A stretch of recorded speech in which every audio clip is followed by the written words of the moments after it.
Perkenalkan, kami dari kelompok 1. Kami akan mempresentasikan hasil diskusi dari kelompok kami mengenai 4 keterampilan berbahasa.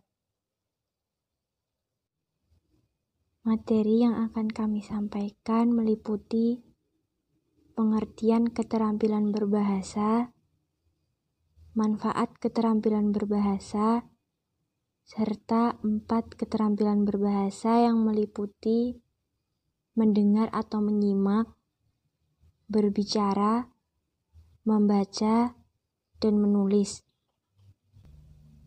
Pengertian keterampilan berbahasa: kemampuan dan kecekatan menggunakan bahasa yang dapat meliputi mendengar atau menyimak, berbicara, membaca, dan menulis. Keterampilan berbahasa dibagi menjadi 2, yaitu yang pertama, lisan, meliputi menyimak dan berbicara. Kedua, tulis, meliputi membaca dan menulis. Setiap anggota masyarakat pasti saling berhubungan dengan cara berkomunikasi. Keberhasilan suatu proses komunikasi ini dapat bergantung pada proses encoding dan decoding. Pengertian dari encoding dan decoding sendiri adalah: encoding adalah si pengirim pesan aktif memilih pesan yang disampaikan lalu memformulasikannya dalam wujud lambang-lambang berupa bunyi atau tulisan. Lalu decoding adalah si penerima pesan aktif menerjemahkannya dari lambang-lambang yang berupa bunyi atau tulisan tersebut menjadi suatu makna sehingga pesan tersebut dapat diterima secara utuh.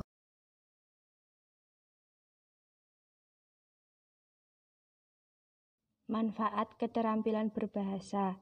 Manfaat dari keterampilan berbahasa antara lain: 1. Mengungkapkan pikiran. 2. Mengekspresikan perasaan. 3. Dapat melaporkan fakta-fakta yang diamati. 4. Dapat memahami pikiran, perasaan, gagasan, dan fakta yang disampaikan orang kepada kita.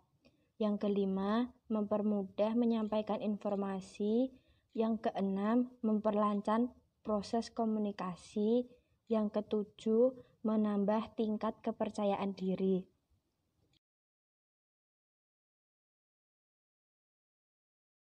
Menyimak. Menyimak merupakan kegiatan meresepsi, mengolah, serta menginterpretasi suatu permasalahan dengan melibatkan panca indera seseorang.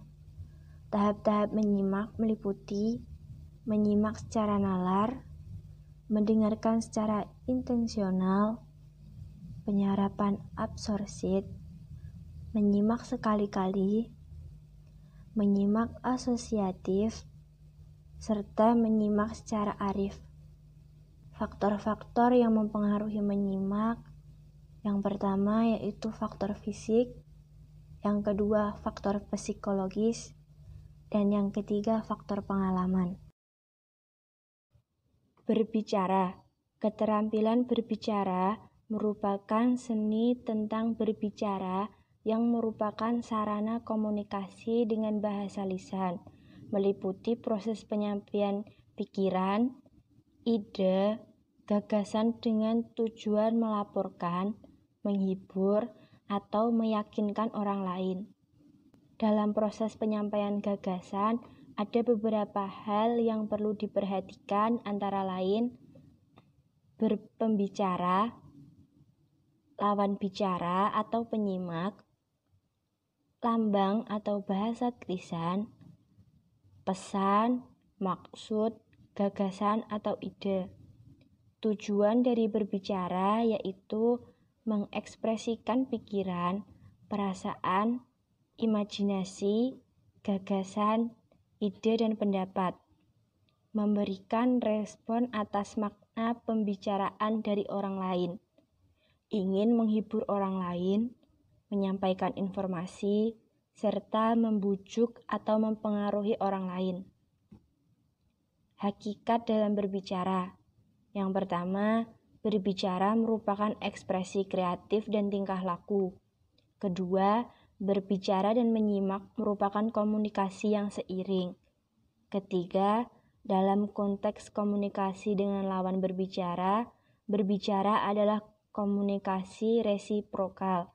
Yang keempat, berbicara adalah wujud individu berkomunikasi. Yang kelima, berbicara adalah pancaran kepribadian dan tingkah laku intelektual. Yang keenam, berbicara adalah keterampilan yang diperoleh melalui usaha belajar. Dan yang ketujuh, berbicara menjadi media untuk memperluas ilmu pengetahuan. Membaca adalah keterampilan dalam memahami. Dengan membaca dapat membantu kita mengembangkan seluruh bagian-bagian berbahasa, seperti kosakata, ejaan, struktur bahasa atau kalimat, dan penulisan. Membaca mampu meningkatkan intuisi berbahasa dengan cara yang sesuai. Saat kita membaca, otak berusaha mencerna informasi-informasi dan mengimitasinya.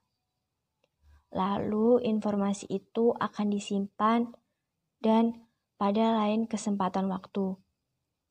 Informasi-informasi ini dapat kita gunakan untuk berbicara maupun menulis. Keterampilan-keterampilan mikro yang terkait dengan proses membaca yang harus dimiliki oleh para pembaca.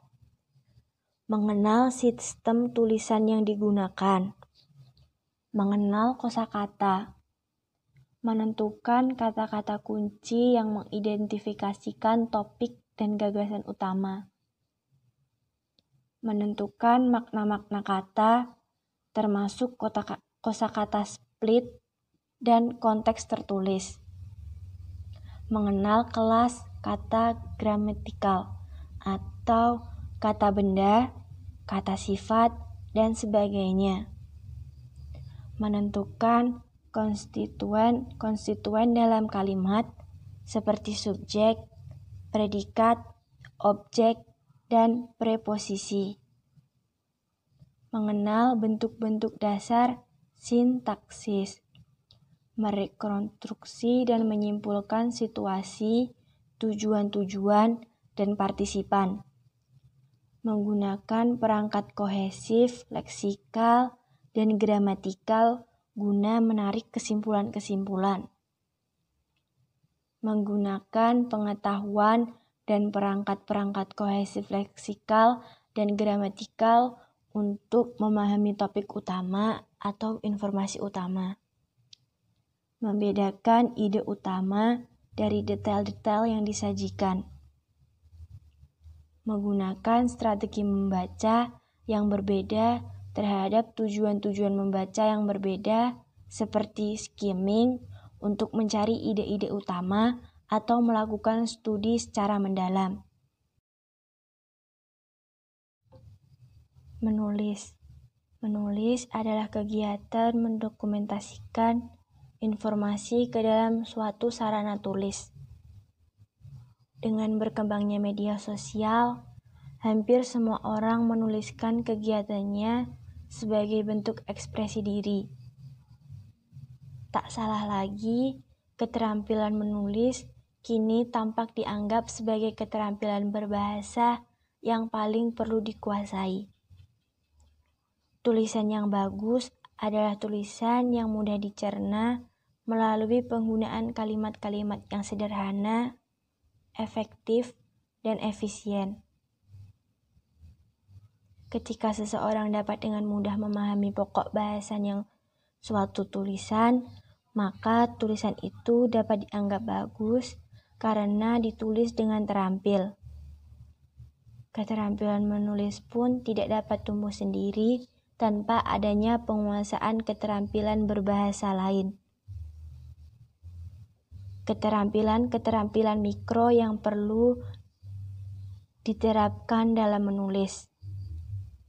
Menggunakan ortografi dengan benar termasuk penggunaan ejaan, memilih kata yang tepat, menggunakan bentuk kata-kata dengan benar, mengurutkan kata-kata dengan benar, menggunakan struktur yang tepat dan jelas bagi pembaca, memilih genre tulisan yang tepat sesuai dengan pembaca yang dituju, mengupayakan ide-ide atau informasi utama yang didukung secara jelas oleh ide-ide atau informasi tambahan,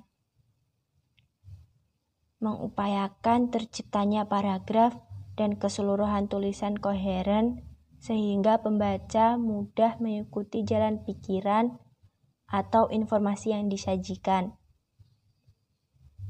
membuat dugaan seberapa banyak pengetahuan yang dimiliki oleh pembaca, sasaran mengenai subjek yang ditulis, dan membuat asumsi mengenai hal-hal yang belum mereka ketahui dan penting untuk ditulis.